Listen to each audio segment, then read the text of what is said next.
Welcome to Shri Rajiv Gandhi IAS academy. Friends, இந்த வீடியோவில் April 20ஆம் தேதிக்கான கரண்ட் அஃபேர்ஸ் எல்லாமே பார்க்க போகிறோம். சரி, வாங்க பார்க்கலாம். ஃப்ரெண்ட்ஸ், இந்த வீடியோடைய நோட்ஸ் எல்லாமே கீழே பிடிஎஃபாக டிஸ்கிரிப்ஷன் கொடுத்துருக்கோம். அது எல்லாமே கிளிக் பண்ணி டவுன்லோட் பண்ணிச்சிங்க. அப்புறம் நம்ம டெலகிராம் குரூப் டீலிங்குமே கீழே டிஸ்கிரிப்ஷன் கொடுத்துருக்கோம். அதிலேயுமே கிளிக் பண்ணி ஜாயின் பண்ணிங்க. நம்முடைய டெலகிராம் குரூப்பில் கரண்ட் அஃபேர்ஸ் குயிசஸ் நடத்திட்டு வரோம். நீங்களுமே ஜாயின் பண்ணி அட்டன் பண்ணிக்கலாம். ஓகே, சரி வாங்க பார்க்கலாம். ஃபஸ்ட்டு, எங்கு இந்தியாவின் முதல் அதிநவீன 3D கண்ணாடி சிப் பேக்கேஜிங் ஆலை அடிக்கல் நாட்டப்பட்டது? இதற்கான ஆன்சர் புவனேஸ்வரம். இப்போ பார்த்தீங்க அப்படின்னா, இந்தியாவுடைய முதல் அதிநவீன 3D கண்ணாடி சிப் பேக்கேஜிங் ஆலை அமைக்க போகிறாங்க. இதற்கான அடிக்கல் புவனேஸ்வரத்தில் நாட்டியிருக்காங்க. இதன் மூலமாக இந்த சிப்கள் பார்த்திங்கன்னா விண்வெளித்துறை, பாதுகாப்புத்துறை, 5G தொழில்நுட்பங்கள், அப்புறம் தரவு மையங்கள் எல்லாம் பயன்படுத்தப்படும். இதை எங்கே அமைக்க போகிறாங்க அப்படின்னா, ஒடிசாவில் புவனேஸ்வரத்தில் தான் அமைக்கிறாங்க. இதோடைய மதிப்பு 1943 கோடி ரூபாய். இதன் மூலமாக 2500 பேருக்கு வேலைவாய்ப்பு கிடைக்கும் அப்படின்னு எதிர்பார்க்கப்படுது. மத்திய மின்னணு மற்றும் தகவல் தொழில்நுட்பத்துறை அமைச்சர் அஸ்வினி வைஷ்ணவ், ஒடிசா மாநில முதல்வர் மோகன் சரண் மாஜி அப்படிங்கிறவர். அடுத்தது, தினேஷ் திரிவேதி எந்த நாட்டிற்கான இந்திய உயர் ஆணையராக நியமனம் செய்யப்பட்டார்? இதற்கான ஆன்சர் வங்காளதேசம். இப்போ பார்த்தீங்க அப்படின்னா, வங்காளதேசத்திற்கான இந்திய தூதராக தினேஷ் திரிவேதி அப்படிங்கிறவர் அப்பாயின்ட் பண்ணியிருக்காங்க. இந்த தினேஷ் திரிவேதி இவர் நம்ம இந்தியாவை சேர்ந்தவர். ஆனால் இவர் வங்காளதேசத்தில் இனி பணிபுரிவார். அங்கே பணிபுரிந்துட்டு இந்தியா மற்றும் வங்காளதேசத்திற்கு இடையில் இருக்கிற உறவுக்கு பாலமாக செயல்படுவார். இதே மாதிரி ரீசெண்டாக பார்த்தீங்கன்னா, பெரியசாமி குமரன் இவர் பிரிட்டன் நாட்டுடைய இந்திய உயர் ஆணையராக நியமனம் செய்யப்பட்டிருக்காரு. அதே மாதிரி விக்ரம் துரைசாமி இவர் சீனாவுக்கான இந்திய தூதராக நியமனம் செய்யப்பட்டிருக்காரு. ஃப்ரெண்ட்ஸ், நம்மளுடைய யூபிஎஸ்சி அகாடமியான கீஸ்டோன் ஐஏஎஸ் அகாடமியில் இந்த ஆண்டு நிறைய பேர் வெற்றி பெற்றிருக்காங்க. நீங்களும் நம்ம இன்ஸ்டியூட்டில் ஜாயின் பண்ணி படிக்கலாம். இதற்கான புது கிளாஸஸ் ஸ்டார்ட் பண்ண போகிறோம். ஸ்க்ரீனில் தெரிகிற நம்பருக்கு கால் பண்ணி பேசி நீங்கள் இதில் பதிவு பண்ணிக்கலாம். அதே மாதிரி நம்ம இன்ஸ்டியூட்டில் இலவசமாகவே தமிழ்நாடு எஸ்ஏ எக்ஸாமுக்கு கிளாஸ் நடத்துகிறோம் பெண்களுக்காக. நம்ம கிருஷ்ணகிரியில் தான் இதற்கான கிளாஸஸ் நடத்துகிறோம். ஸ்க்ரீனில் தெரிகிற நம்பருக்கு கால் பண்ணி பேசி நீங்கள் இதில் ஜாயின் பண்ணிக்கலாம். அடுத்தது, இலங்கைக்கு பயணம் மேற்கொண்ட முதல் இந்திய குடியரசு துணைத் தலைவர் யார்?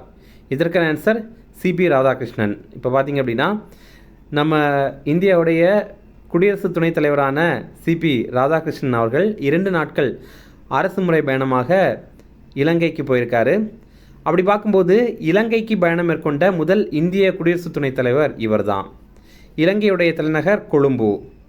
இலங்கையுடைய அதிபர் அனுர குமார திசாநாயகா அப்படிங்கிறவர் தான்.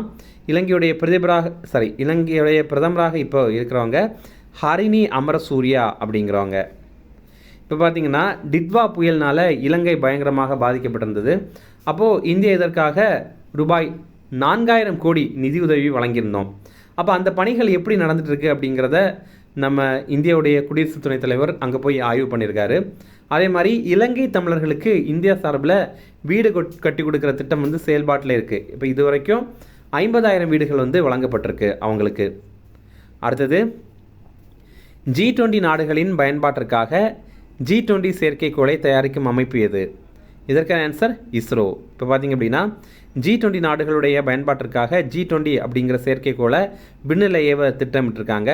இப்போது இஸ்ரோ இதற்கான பணிகளை மேற்கொள்கிறாங்க. 2027ஆவது ஆண்டு விண்ணில் இது ஏவப்படும் அப்படின்னு எதிர்பார்க்கப்படுது. இஸ்ரோடைய தலைவர் வி நாராயணன் இதை இப்போ தெரிவித்திருக்காரு. இதே மாதிரி இஸ்ரோ அமைப்புடைய எதிர்கால திட்டங்கள் பற்றி பார்க்கலாம். இந்திய விண்வெளி நிலையமான பாரதிய அந்தரிக்ஷா ஸ்டேஷன் இதை 2035ஆவது ஆண்டுக்குள்ளாடி அமைக்கணும் அப்படின்ற மாதிரி இலக்கு வச்சுருக்கோம். அதே மாதிரி நிலவில் முதல் இந்தியரை தரையிறக்கிறதுக்கான இலக்கு ஆண்டாக 2040ஆவது ஆண்டை வச்சுருக்கோம். அடுத்தது ககன்யான் திட்டம். இது விண்வெளிக்கு இந்தியர்களை அழைத்து செல்கிற திட்டம். இது இஸ்ரோ சார்பில் மேற்கொள்ள போகிற ஒரு திட்டம்.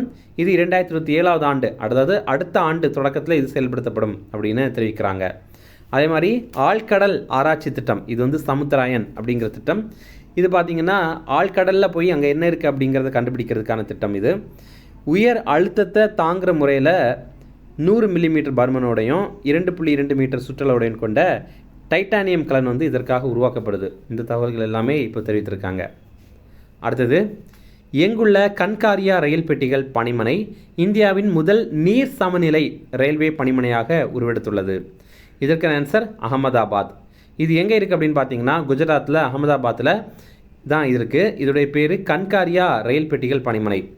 இதில் பார்த்தீங்கன்னா அங்கே வாட்டர் நியூட்ரல் ஆகிருக்கு, அதாவது அங்கே பயன்படுற அதே அளவு நீர் வந்து சுத்திகரிக்கப்பட்டு மீண்டும் பயன்பாட்டிற்கு வருது. அப்போ அங்கே பார்த்தீங்கன்னா தினமும் 1.60 லட்சம் லிட்டர் நீர் வந்து சேமிக்கப்படுது. அடுத்தது, பிரதான் மந்திரி கிராம் சதக் யோஜனா திட்டம் எந்த ஆண்டு தொடங்கப்பட்டது? இதற்கான ஆன்சர் 2000. பிரதான் மந்திரி கிராம் சதக் யோஜனா திட்டம் இது வந்து கிராமப்புற பகுதிகளில் சாலைகளை மேம்படுத்துறதுக்கான திட்டம். இப்போது இந்த திட்டத்துடைய 3வது கட்டம் செயல்பாட்டில் இருந்துச்சு, அதை இப்போ நீட்டிச்சிருக்காங்க. போன ஆண்டு, அதாவது 2025 ஆண்டு மார்ச் மாதம் வரைக்கும் தான் இந்த திட்டத்துடைய 3வது கட்டம் செயல்பாட்டில் இருந்துச்சு. இப்போ இதை 2028 மார்ச் மாதம் வரைக்கும் நீட்டித்திருக்காங்க. அதே மாதிரி மலைப்பாங்கான இடங்களில் பாலங்கள் கட்டுறதுக்கு இந்த திட்டத்திற்கு இன்னும் கொஞ்சம் கூட அவகாசம் கொடுத்துருக்காங்க. 2029 மார்ச் வரைக்கும் இதற்கு அவகாசம் கொடுத்துருக்காங்க. இப்போ இந்த திட்டத்திற்காக இதுவரைக்கும் மொத்தமாக மத்திய அரசு ஒதுக்கீடு செய்த தொகை எவ்வளோ அப்படின்னா 83,977 கோடி ரூபாய் வந்து ஒதுக்கீடு பண்ணியிருக்காங்க. அடுத்தது, 2026 போர்ஷே டென்னிஸ் கிராண்ட் ப்ரீ போட்டியில் சாம்பியன் பட்டம் வென்ற வீராங்கனை யார்? இதற்கான ஆன்சர் எலனா ரைபாக்கினா. இவங்க கஜகஸ்தான் நாட்டை சேர்ந்த வீராங்கனை. இந்த போட்டி ஜெர்மனியுடைய ஸ்டட்கார்ட் அப்படிங்கிற பகுதியில் தான் நடைபெற்றிருக்கு. அடுத்தது ஒரு ஷார்ட் நியூஸ் ரெஃபரன்ஸ், அதையுமே பார்க்கலாம். என்னென்னா, தனுஷ்கோடியிலேருந்து தலைமன்னார், மறுபடியும் தலைமன்னார்லேருந்து தனுஷ்கோடி, இந்த மாதிரி 60 கடல் மைல் தொலைவை 18 மணி நேரம் 12 நிமிடங்களில் நீந்தி கடந்து சாதனை படைத்திருக்காங்க. யார் இந்த சாதனையை படைத்திருக்காங்க அப்படின்னா, ஆட்டிசம் நோய் இருக்குல்ல, அதனால் பாதிக்கப்பட்ட 4 சிறார்கள் தான் இந்த சாதனையை படைத்திருக்காங்க. இந்த சாதனை இப்போ உலக சாதனை புத்தகத்தில் இடம்பெற்றிருக்கு. இனி ரிவிஷன் பார்க்கலாம். எங்கு இந்தியாவின் முதல் அதிநவீன 3D கண்ணாடி சிப் பேக்கேஜிங் ஆலை அடிக்கல் நாட்டப்பட்டது? இதற்கான ஆன்சர் புவனேஸ்வரம். அடுத்தது, தினேஷ் திரிவேதி எந்த நாட்டிற்கான இந்திய உயர் ஆணையராக நியமனம் செய்யப்பட்டார்? இதற்கான ஆன்சர் வங்காளதேசம்.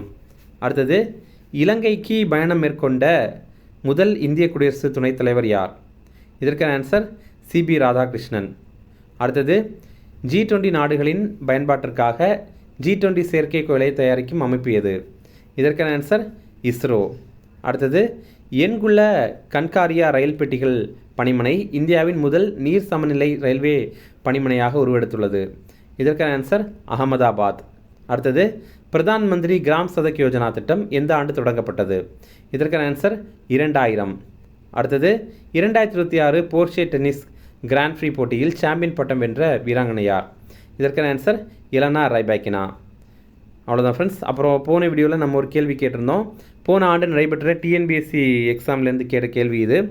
என்னென்னா, மக்களிடையே கல்வி விழிப்புணர்வு மற்றும் அறிவுசார் வளர்ச்சியை ஊக்குவிப்பதற்காக யாருடைய பங்களிப்பாக கருத்தில் கொண்டு பொதுவாக பொது அறிவின் தந்தை என அங்கீகரிக்கப்பட்டுள்ளார் அப்படின்னு கேட்குறாங்க.